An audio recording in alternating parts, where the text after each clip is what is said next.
Okay, so today we're going to talk water heater maintenance.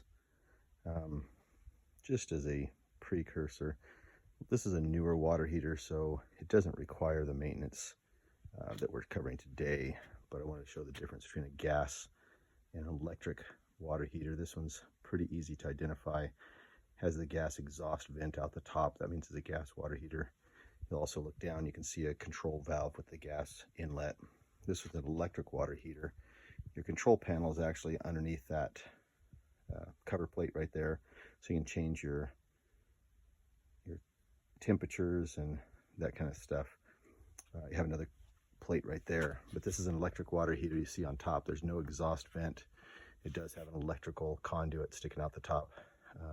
I won't get really into how I have these tethered together, but I use the electric one as a preheater to make sure I have plenty of water when I need to from my gas water heater if it's not going to keep up if I have too much company or something.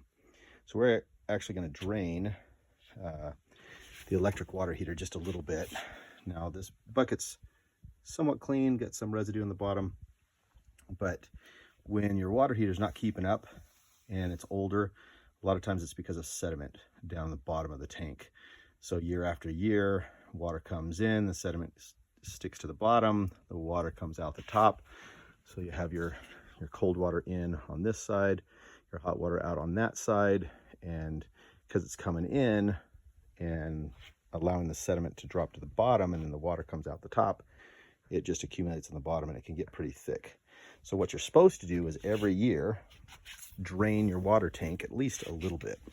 So we're going to do that. I've hooked up the hose. I've turned it to put it to a bucket because I'm in my basement, but if it was in my garage, a quick hose to go out to the front. If it's out back, even better.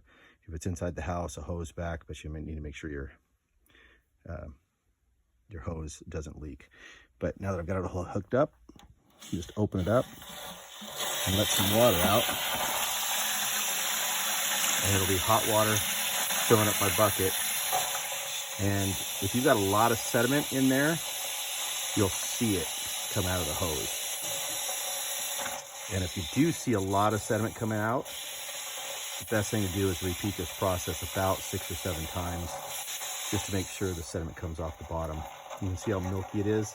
That's mostly just because of the heat. And mind you, I did drain this a couple times before, so we might not see quite as much sediment out of this as you will if you haven't drained it in years. And really, that's all there is to it. You can hear the tank filling back up as I'm draining, and you can open a little bit more, get a good flow out of there.